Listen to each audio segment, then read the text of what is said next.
All right, so good morning, everyone. It's a pleasure to have this morning started with all of you. I'm Macarena Sáez, the Executive Director of the Women's Rights Division at Human Rights Watch.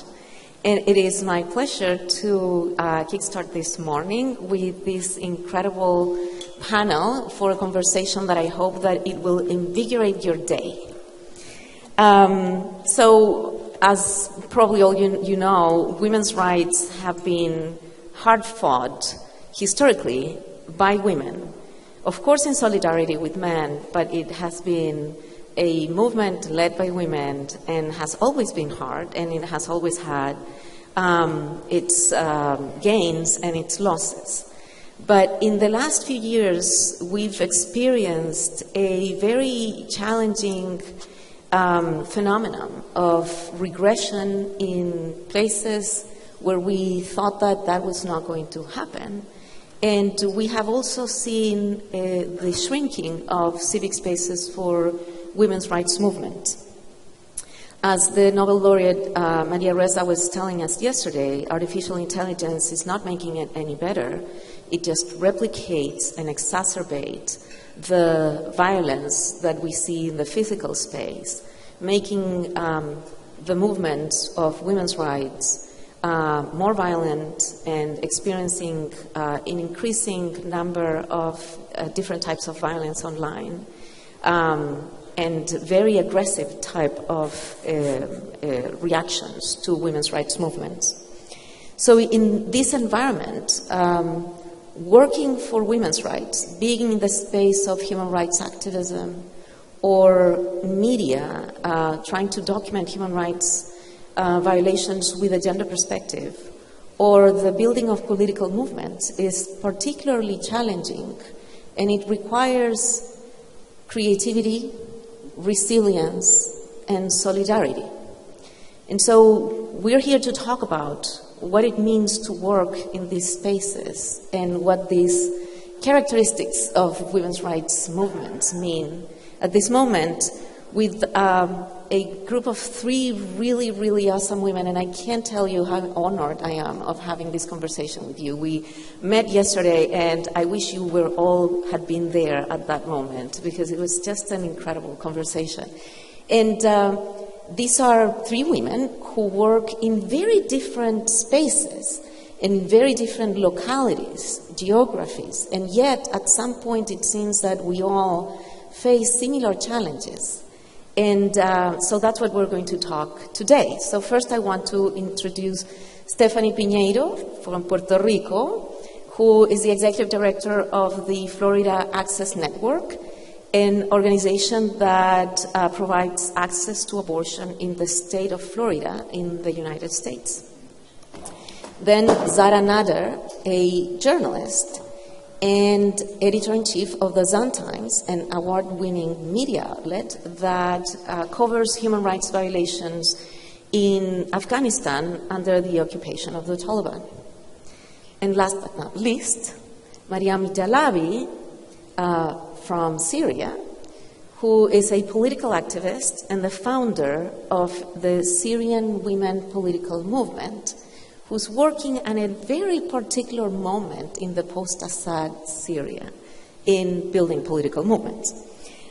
So before we even started with questions about women's rights movements, and we get a little bit more theoretical, I want to start with something that we feminists have always said and that has been studied for many years, which is that the personal is political. And maybe that's right for the majority of people who work on the human rights spaces in general, but I think it's particularly true for people who work in the women's rights spaces, that we come for spaces of personal stories that took us to the place where we are today. So I wanted to ask you, what personal is the political mean to you? How did you come to be the person who you are today? Stephanie? Hi, good morning, everyone. So my story, oh my goodness. Hello? Okay. Yeah. To get where I am today, I think many activists can say as well that they have faced a lot of adversities in their personal life that brought them to where they are today. I was a young person who went through a lot at my family home, and I witnessed and experienced violence. And for me, getting an abortion, when I got an abortion when I was 17, was so liberating, because I had never felt like I had control of my body until I was able to make that decision. And ironically, the way I was able to make that decision was through the use of the courts, because I had to go through a process called a judicial bypass, which is when a judge intervenes on behalf of a minor who cannot safely share their decision or intention to have an abortion with their family. So for me, as a young person, when I was 17, I just started college early. I was ready to liberate myself and my family and continue with my future, and I was clear that that was the pathway I needed. And 3 years later, I graduated from college, and 3 years after that, I got my master's degree in social work, and that brought me to the organization that I'm working with now, from volunteer to its first executive director. So for me, this pathway of starting with trauma to getting an abortion to this was very clear, and my abortion saved my life. Thank you, Stephanie. Zahra? Thank you so much, and good morning. Mine will be much longer than Stephanie's. I'm going to warn you. I'll cut you if it's necessary. I was telling yesterday, I grew up in a dictatorship, so I have a little authoritarian in me, so I'm just going to go just like, okay, enough. Okay, yeah. Let's see how that will go. The first time the Taliban took over Afghanistan, I was a 6-year-old girl, and my family had to flee to Iran, where I grew up without a right to education. Basically, I remember my mother taking me from school to school and begging the principal of that school that, can you please let my girl sit in a class and learn how to read and write? And they all said no. I remember my mom crying after every rejection. And for a young girl witnessing that, it was something that I felt that whatever education is, that's something important. And I want to be able to get to that. And plus that I experienced a lot of racism in Iran. Every moment that I lived there, I remember I was called out, a nasty Afghan on the streets, go back to your country. So I knew that I did not fit in that society. When we came back to Afghanistan post-Taliban or post-2001, I remember we settled in the suburb of Kabul, where there was no electricity, no running water, basically an empty land. And the nearest school was 1 hour away from our home. And me and my sister, we were walking to that school, and the school didn't have basically structured building. It was a UNICEF-donated tent under which I went to study. But there was something joyful about that. For the first time in my life, I felt that I belonged to somewhere, that when I was walking on those streets, I was able to hold my head up and feeling that I belong here. And that no matter how difficult life might be today, I am going to change it. I am going to be part of this generation who will change Afghanistan, who will bring, women's rights, human rights there through education. That was my hope when I was going to school, and I was not alone in that hope. I remember every girl that I went to school with, we all were dreaming very big. Fast forward, I finished my school, I went to university, and I became a journalist, and I worked with many Afghan media organizations in Afghanistan, and also I joined the New York Times. In 2016, when my boss, Rod Nordland, said that I was the first Afghan woman journalist to join mainstream media, international media in Afghanistan, and that was 2016. So we were not working for international media up to 2016 in Afghanistan. That was 15 years into the invasion. So part of that was we did not have a lot of power to shape our life, to be able to take leading positions, to be managing a real role. We did not have those much rights. So when 2017 I moved to Canada and I went to school, by the time the Taliban retook power in Afghanistan, I was doing my PhD in women and gender studies. And my topic was studying or writing women's political history in Afghanistan from 1960 to 1990. 3 decades where women were legally allowed to participate in social political life. And I wanted to understand how that legal status would really help women to gain political inclusion and understand their political rights. And also that was also very personal to me. This topic was not something that I just wanted to propose a topic for the sake of getting it to a PhD program. Growing up in Afghanistan, I knew nothing about women's history in Afghanistan. I was socialized to believe that when the US came to Afghanistan and Taliban left, we should be thankful to the US because they saved us. They saved us from the burqa, they saved us from the Taliban, they opened the school for us. That was how I was socialized to believe.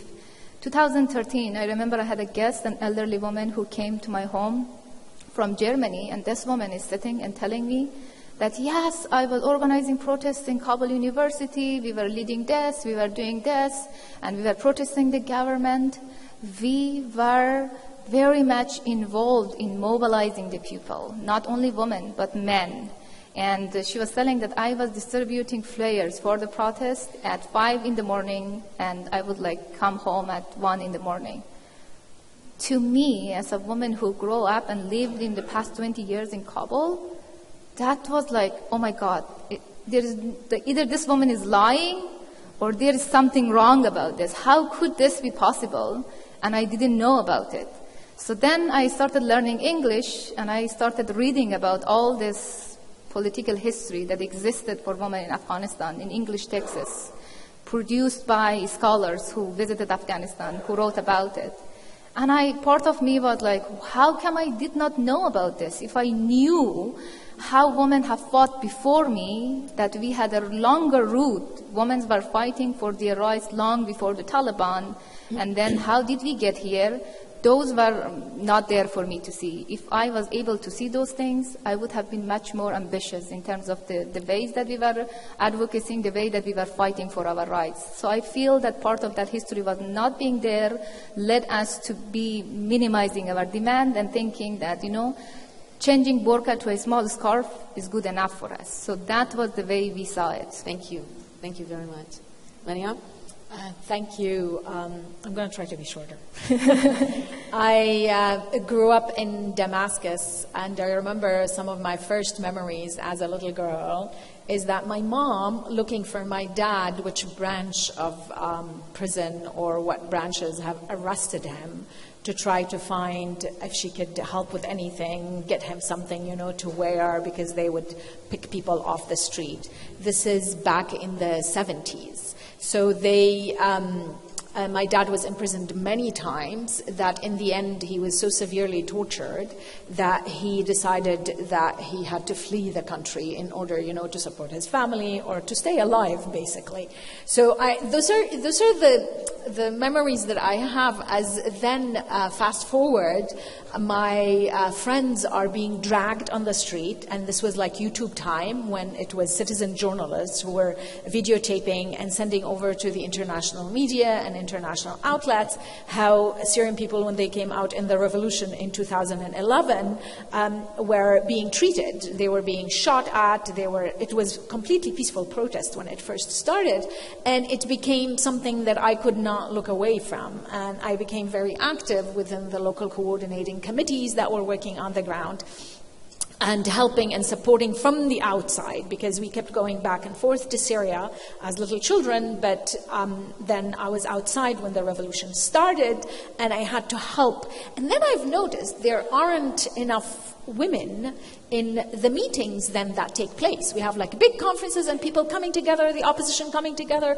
How can we topple down this regime? What can we do to make things better for Syrians? And it would be 95% men, older men sitting in the rooms, and women are a very small percentage of that. So it became very apparent to me that if we need to include, if we want to create a democratic, inclusive political structure for future Syria, that we will need to include everybody in it, specifically women and young adults who were the ones who were leading demonstrations on the street. So because I was so vocal about this when they opened the office for the Syrian Opposition Coalition in New York to be represented as a representative to the United Nations, they asked me to lead the office. And my condition was, I want to make sure that 50% of my work goes to including women's voices, marginalized voices, all of the voices that haven't been heard. They're like, more power to you, do what you can. There are no strategies, no plans, nothing out there, to make this happen. And few years passed, I did that role for 14 years, until the fall of the regime on December 8th.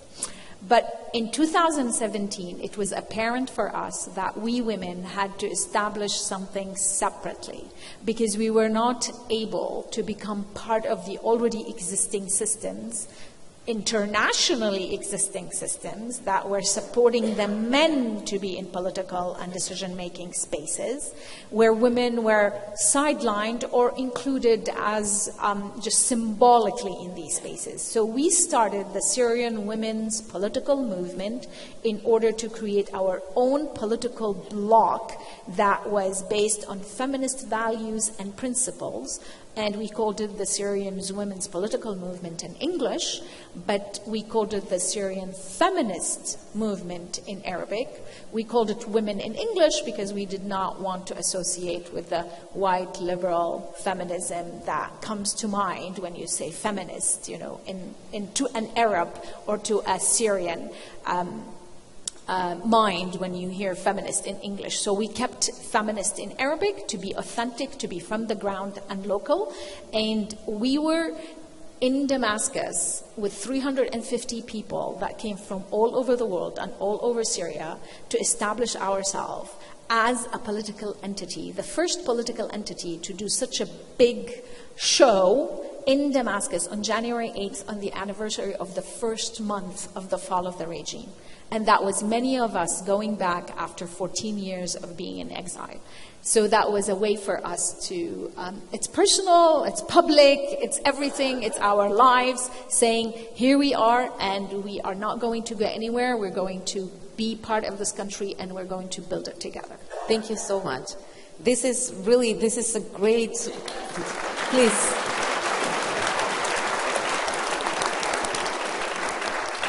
So you mentioned about men and women fighting together, and women being at the leading, and your mom looking for your father at that moment. And so that is sort of like the experience that I also had when growing up, under Pinochet in Chile. And I remember that it was men and women fighting together against the dictator and fighting for democracy.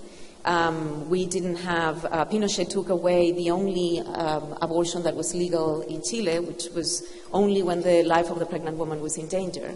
There was no divorce law. There were very huge disparities in terms of property rights for married women, and women married under the legal status of they had to obey men. It was just, and we're talking about the 80s and 90s. We're not talking about, it is last century, but not 2 centuries ago, I guess. So what happened is that then democracy comes, and the same women who many times were the ones leading in finding their loved ones in the hospitals, in the detention centers, the ones who were in the grassroots organizations leading the movements for communities to have something to eat, including that. They were, when democracy comes, it's okay, so these are our demands, this is what we need to fight for. And so to the additional external challenges of the movements that truly believe that women should be subordinated, we women faced the internal challenges of also, this is not the right time, you need to wait, you're right, but this is not the right time, this is not the right place. So I wanted to ask you, how have you experienced external and internal challenges about that this is not the right time, this is not the right place in the spaces that you occupy? Stephanie? Sure. So I don't know if y'all are up to date on the many news that are coming out of the United States.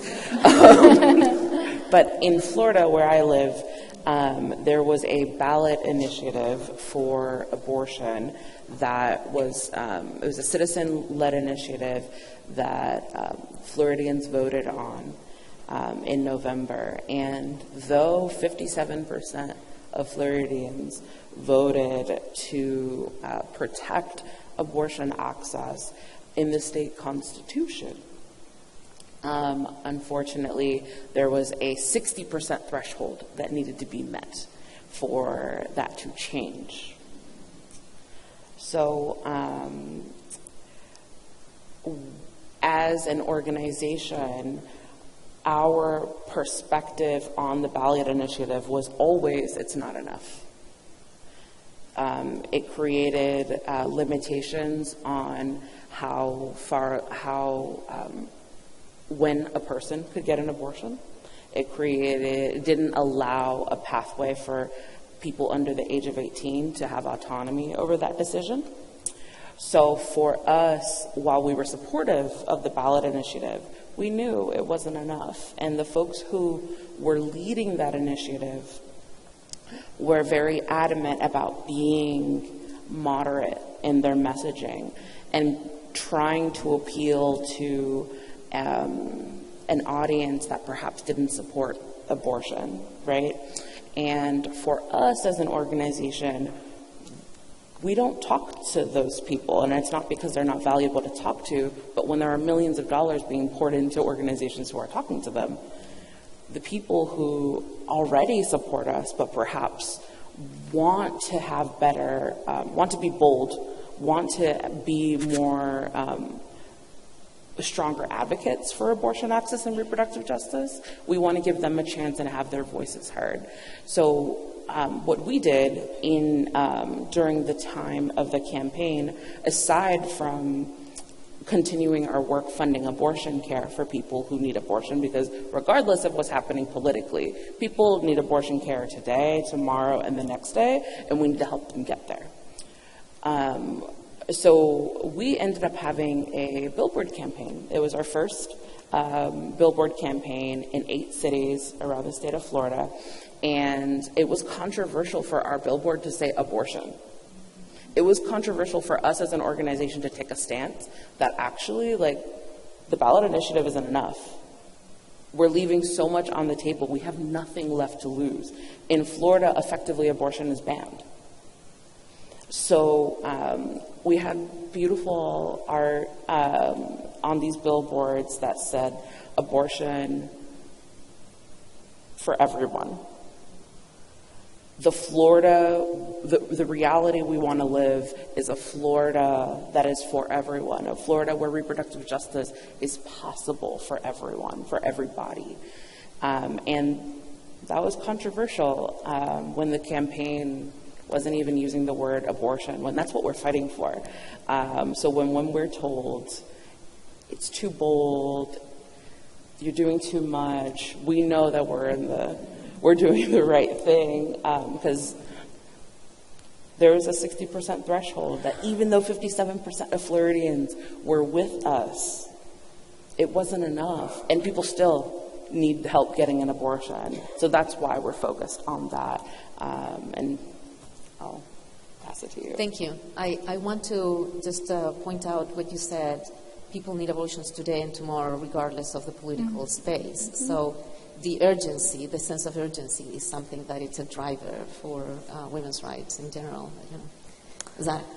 To just go back to this idea of that this is not the right moment, I remember the only basically public interview that our former First Lady Zinat Karzai had given was to the BBC Persian. It was 2013, March 2013, and she said, "The public is not ready to see me in public." That same year, the parliament, who was at the hand of most conservative Islamist misogynist forces, they did not approve a law that would state that the age of marriage for a woman is 16-year-old. They rejected. And this issue was a big issue. 16-year-old is too old for a girl to get married. This very May, a UN senior official visited Afghanistan early May, and he said that a 10-year-old girl, she said a 10-year-old mother gave birth in Kabul. 10-year-old child giving birth in Afghanistan. That is the reality of today. And beside that, what we are seeing, the pushback is not only from the conservative extremist forces within Afghanistan, but this is also from agencies like the UN itself. So we had the UN inviting the Taliban to Doha and appeasing them in ways that for us was not acceptable. That they said, we're going to bring the Taliban to Doha to talk about economy, to talk about counterterrorism. And then my question would be, how can you talk about economy in a country where literally the people in power made it impossible, made it illegal, banned half of the population from earning their income, from going to school, from working in public? How can we talk of economy? You see, there is not only about the pushback that we are getting from the different sides, but also from agencies that are supposed to be working for human rights. And that is I think that is the challenge and the difficulties that we are facing right now. Thank you. Thank you. Mariam? I want to tell a story when it's never the right time. It's of course never the right time for the privileged to give up their privileges. And I love telling the story of in 2011 when I first got involved with the Syrian opposition, and there are all of these big meetings that are taking place in a big hall like this. There were a lot of people, maybe about 150 people, and somehow it was 90% men, and the women were maybe 10, 15, and we were all sitting in the back for some reason. It just happened, so we're sitting in the back. So one of my friends sitting next to me, she's like, listen, they're going to get up, they're going to go get coffee in the break. When they get up, we go sit at the front. Yeah. I'm like, okay, we'll do this. However, this was like 14, 15 years ago, and I was not as brave yet. I've learned over the years. So we go to the front and we take the seats. And I want to point out to the fact that when I was sitting there, it doesn't have names, right? So the person who was sitting there that I took the seat of, I didn't realize later until he came to me and he said, Mariam, you took my seat. And he's this former detainee in the Assad regimes, this amazing fighter against dictatorship, this like really big icon for us as Syrian people, an older man standing there telling me, Mariam, you took my seat. I wanted to jump up and give him back the seat. And I sat there, I couldn't look into his eyes, and I said, it does not have your name on it.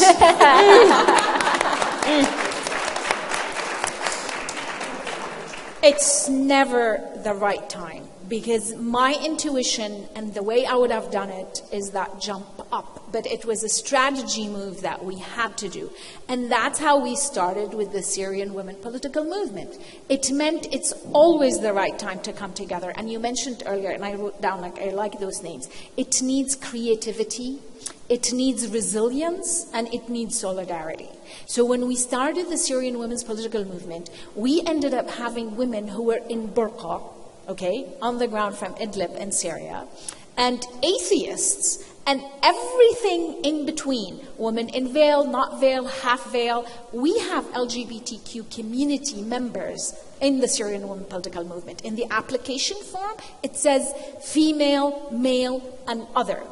And we decided that our essence of existence is about working together towards democracy and pluralism. We have to be able to be inclusive of everyone. And that is never, never, ever not the right time. And that's how we were able to bring everyone together in solidarity and say, hey, listen, my right is your right. If I'm speaking, you have the right to speak. And that's what we came together on. Later on, now that the regime has fallen, we hopefully will establish political parties. Then we might divide up. People will go into different spaces. But the essence of it, that it's always the right time to do this kind of work. And I really want for you to resonate that it's always the right time for supporting women's rights movements and funding them. You know, the funding for women's rights organizations is minimal in the philanthropic space. and access to justice and healthcare for women, the funding is really very bad, and with the financial cuts around the world, a lot of people are also withdrawing. So it takes courage to support women's rights, and I know that we're in a room full of courageous people that are human rights activists in their own way, everybody here. So with that, I know that I'm the one who grew up in a dictatorship, but I'm looking at Perrine here, who's like looking at me with very authoritarian eyes. So I'm just going to merge two questions together. Because one of the things that I want for you to share with us is what is success for you, but also quoting my very wise 24-year-old daughter, who always says, "Mom, I choose joy." I want to ask you, what brings you joy in the work that you do? How do you, the resilience that we were talking about, when it seems that we're always hitting a wall. And sometimes that means, well, we need to just turn around and look for another space. There's no point on hitting the same wall, but there is other doors that we can open, no? But how do you do this work in a way where you see this is success and this is what brings me joy? Yeah, I want to tell a story. Okay, you can start and then we'll go that way then. When we did the Syrian One Political Movement conference on January 8th, after a month of the fall of the regime, we called on all of our members to come to the conference. So one of our friends, I had never met before because I had not been able to go to Syria to meet our members. So there were a lot of members. So there is a member in Raqqa. Raqqa is the furthest far off that used to be under ISIS in Syria, who's a member there. She said, "I want to come to this." So we're trying to plan for her, and she comes down, and I didn't realize exactly because we're so busy, we're trying to make everything up. And then she arrives, we don't have enough hotel rooms, we don't have enough money to get enough hotel rooms. So she comes and stays with me in the apartment that I'm staying at, and she has a baby with her, and the baby is 2 weeks old. She had gone through cesarean to give birth to the baby. She does not have a speaking engagement, it's just attendance, but we invited everyone to come and be part of this, to experience the joy, this feeling of triumph, of victory that happened, that this regime was toppled after 54 years. She wanted to be part of that celebration. And there are no flights inside Syria. So she couldn't come because it takes 2 days to come. So she had to go from Raqqa to Manbij in Aleppo, and then from Aleppo take another bus and come down to Damascus to be part of this.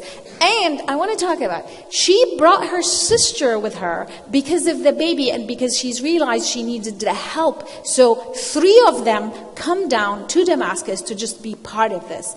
That is the essence of commitment and resilience. And everybody, like her baby, the 2-week-old baby, was like, the top of the pictures in us. And she said, this little girl, everybody we met, her name is Salam, meaning peace in Arabic. So everybody we met, she said, this is the future president of Syria. People got uncomfortable. They said, oh, the queen, the princess. It's like, no.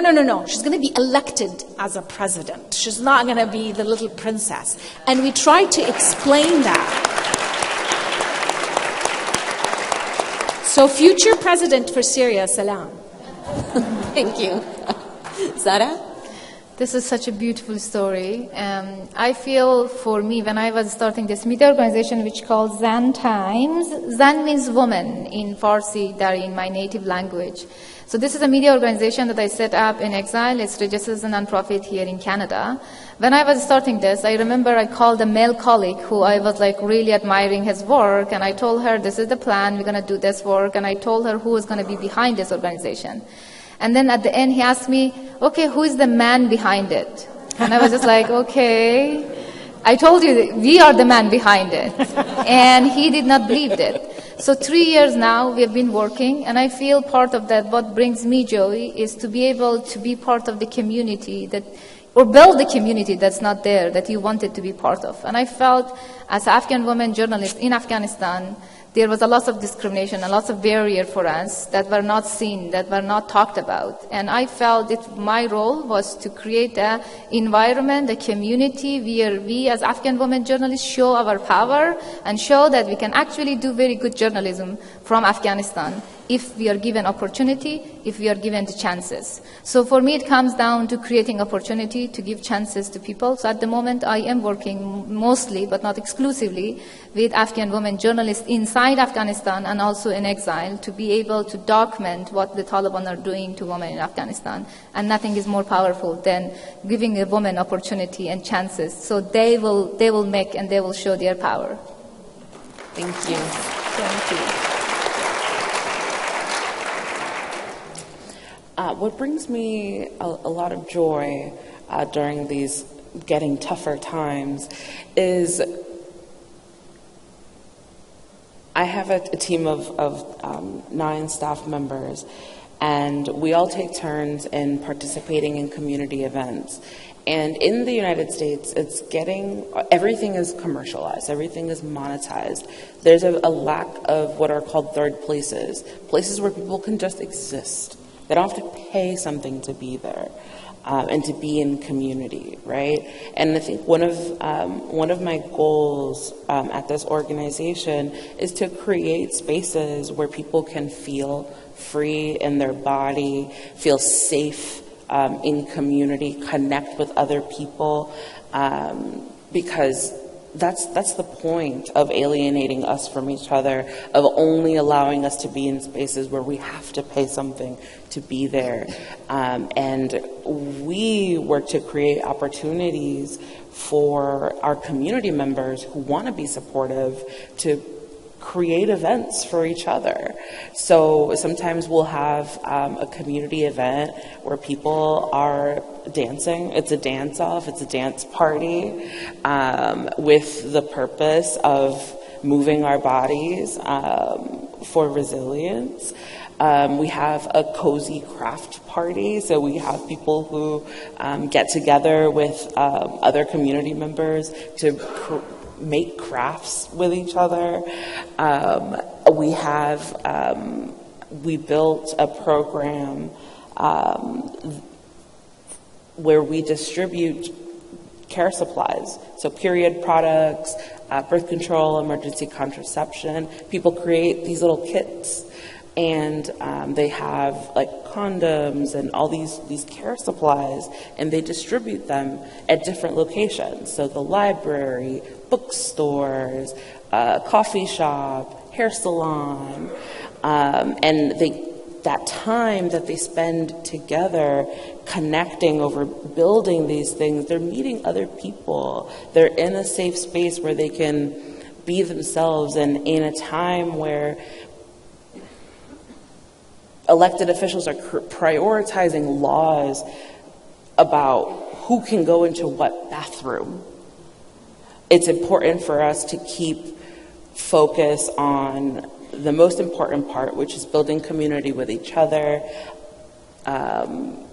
loving on each other, and creating safe spaces for people to be their complete and whole selves. And that's what brings me joy and resilience in this very, very difficult work that we do. Thank you. I want to have space for questions. This is supposed to be a conversation not among the four of us, but also with all of you. So if you have questions, please raise your hand. Otherwise, I'll just take over forever. So,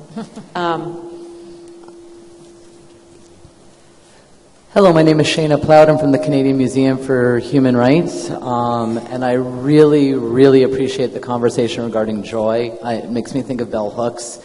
And just the power of love and the power of joy and being able to have that.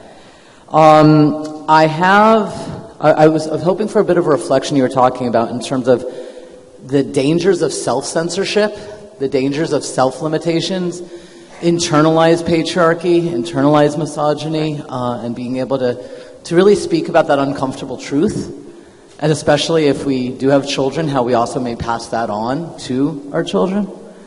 And then also I had a specific question for you, Mariam, in terms of this this notion of joy and possibility in the struggle, but then the danger once there is formal political power.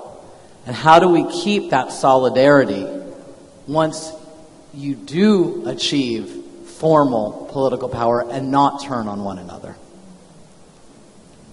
Thank you. So who wants to answer the self-censorship component? Oh, that's it. Okay. So I think the fear that people have is very real. It's very primal, right? We do live in a world where people are killed for their beliefs, for building movements, especially when we're talking about queer folks, trans folks, very vocal feminists. I've received many death threats. I know my colleagues have, risked their lives to do this work.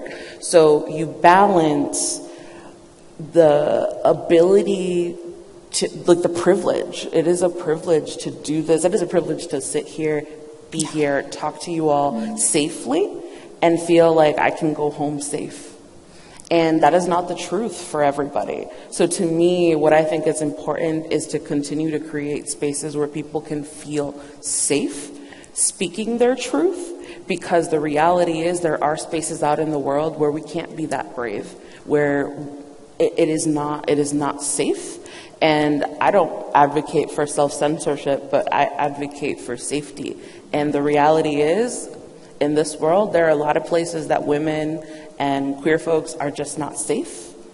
So it's important to create spaces where people are safe, and hopefully those get modeled in other spaces where people can integrate with each other. Thank you. I want to respond to the idea is that how do we not turn on each other? How can we keep on going? I think one of the basic principles that we have learned is dialogue. Dialogue, dialogue. We have been in the Syrian women political movement as members. We've had a lot of fights. We had a lot of disagreements, as you can imagine. But the core principle has been always dialogue, and most of our programs, a lot of the work that we do is actually on civil peace and civic, reconciliation, and all of that work is all based on dialogue. And this is in contrast to what patriarchal, militarized systems present in the world as solving any problem is actually goes back to violence. Violence from the family, violence against children, going to violence against women, violence in the state, violence in the region. We see violence everywhere. This is how we want to solve all problems. I think what feminism can bring into this mix is that no, dialogue is the way to go. And it's not going to be easy. Yes, we're going to turn against each other. It's going to be difficult. And they talk about how women all fight among themselves and they are always taking... We have a very limited space. Like now Stephanie was saying, our spaces are very limited. So when you bring women into these spaces, it's like inevitable that we will have these fights. So it is very important that we keep dialogue and we keep doing this. It's going to be a process. Syria now is rebuilding from zero, from scratch. We believe that there's a crack in the system for us, and that was the crack that brought us in on January 8th to do that conference, is that when you have door openings, like a little bit, a slight opening anywhere, we need to put our foot in and make sure that stays open so that women stay coming into these spaces, and all people who have been marginalized that are not part of the privileged, patriarchal, militarized systems that are having, access to resources, access to weapons, access to military arsenal internationally. This is not just also for Syria. So how do we get women and people in who believe in dialogue, who believe in the process of inclusion and conversation and using language to solve our problems? Thank you, Mariam. I think that I just want to say that I love the idea that we put the foot on the door for the door to get closed, not to close, but to open wide. And I think that's what, particularly, I think Human Rights Watch is trying over and over to do, to maintain that foot there and put another one and crack the door opens on human rights. And can I add something? Sure. I want to say, too, that I think it's really important for anybody can be an activist. anybody can do something brave. And I think it takes continuously having, like, showing up in these spaces, showing up in any spaces, and being your full self, so that we can continue to let that permeate. And there are so many different levels of spaces that people can be in, that people can make subtle changes to make someone's day. Like, are we using someone's correct pronouns? Are we respecting this person's life experience? Are we having conversations about race and class and how that, that creates systems of oppression? Those types of conversations are what leads to understanding. And perhaps, we wouldn't be so mad at each other if we spoke a little bit, if we talked more to each other and create understanding. There was another question around there, I think.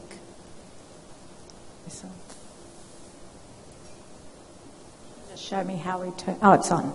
Hi, I'm Liz Dibbs from Sydney, Australia. My question's for Mariam.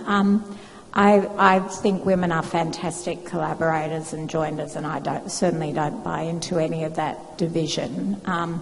My question is really, now you've got the foot on the door is opening, what else can be done across the international community to back you into getting more women into leadership, into the parliament as it evolves through this transition? What's the next steps towards that, and what can the international community be leaning in on more fully to ensure that those militarists don't sort of recreate that unacceptable regime?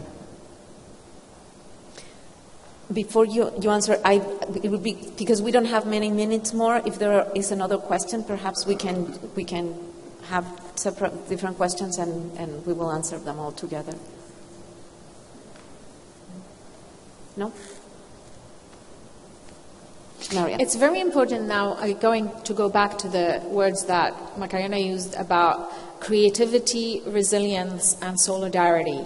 And this happens at a lot of the different levels that we need to work at. Right now in Syria, it's a huge opportunity. Like everything, it's a 54 years of a dictatorship that has dismantled the state system, that has dismantled everything. It was basically a mafia ruling the country and brought in its friends of the mafia from Iran, and Russia to support them in their quest. So now we have to build a country. We have to build the institutions. And this is a huge task, a huge job that needs to be done. So I think there's a lot of shared experiences that could come from the international community. This is what we're trying to do with feminist organizations that are outside Syria, is that now we're coming together to actually build a political party. We're coming together to get experiences like from Bosnia, from Yemen, from Myanmar, from Afghanistan, from Libya, about how women are working. I think one of the things that also we lack, and I want to be clear about this also, is access to resources. Access to spaces for convening, like a convening like this, where you can bring women in together to share their experiences, to come up with their toolkits in how to create true democracy. I think those are the two layers that could be worked on. Access to resources, funding, and the second thing is learned experiences, to bring women together, to have experiences shared in how to come to build to the places where you can make decisions to create an inclusive democracy. And this is very difficult because we live in a patriarchal world internationally. We see where the U.S. is going. We see the other, right-wing parties and right-wing ideas winning everywhere. Like when Macarena started talking about this gloomy, grim reality that we're living. So I think we can support you also from our experiences, how we have been dealing with a dictatorship in the last 54 years, and sharing, that back and forth where we can give you some of the tools and some of the things that we have been doing in order to combat, authoritarian dictatorships, not falling into it, and also learning from you. Like, I think that exchange is very important and needs to be supported. Resources need to be given to these spaces. Can I just add to what you're talking about, the resources? Of course. Because when I feel the work that we are doing at the moment with this is a very small media organization, but part of that is for us focusing how to keep our colleagues safe. So our team entirely in Afghanistan, a network of mostly women journalists, they are working individually in isolation, in mostly remote work, and if they do go out, they have to go out with a male relative, so we have to take lots of precaution. And in every story we publish, we have to think not only how to keep our sources safe, but how to keep our journalists safe. So at different layers, and a huge part of my work is to protect my colleague, and then the other part is like, how do you fundraise? Like how do you find the funding? And I was a journalist. I was never leading an organization. I was not a boss in any way. So I have to learn from scratch of like, how do you write a grant proposal? To whom do you go? And then part of that is the connection. I find often in the spaces that women are trying from the grassroots, they're trying to build something. They literally don't have any resources, access to resources. And access to resources is been often taken by the men who are sitting in the front line, unfortunately. Writing a proposal and doing your MELs and to getting more funding. It's a lot of work, a lot of little on-the-ground organizations, a lot of these women. This woman, Thuraya Al-Hadi, who came like in the 2-day journey to come and be with her baby, the 2-week-old baby, in the new conference. president. The mother of the future president. Yeah. She has a very small organization in Raqqa where she brings in women in the space while they're cooking and doing other things. They plot in how to actually work together, how they support each other.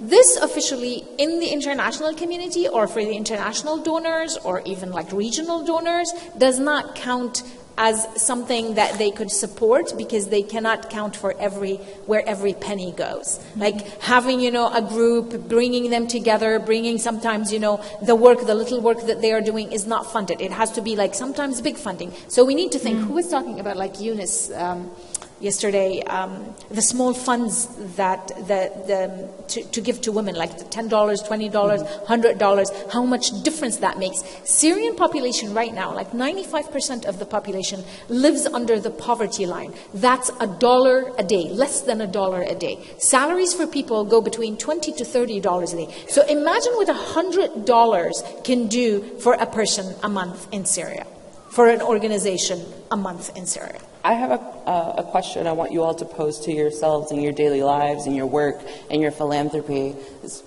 Why is it done this way? Mm-hmm. Yeah. Why? Can it be different? Can it be more inclusive?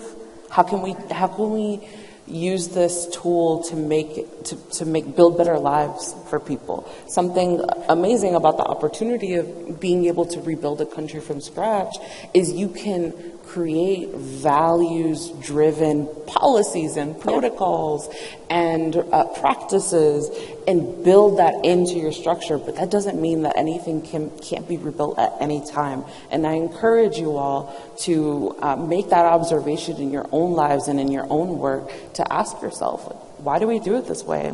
Can't we do it different? Can't we do it better? Can't we be more inclusive? Can't we lead with love and our values? And that's the question and learning that I hope you all take with you. Thank you. I want to, this is, please.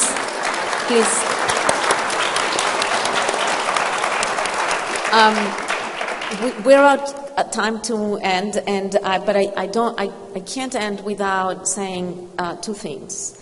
One is how privileged we are, and the beauty of progress as well, that we have on stage a woman from Puerto Rico, one from Afghanistan, one from Syria, and one from Chile.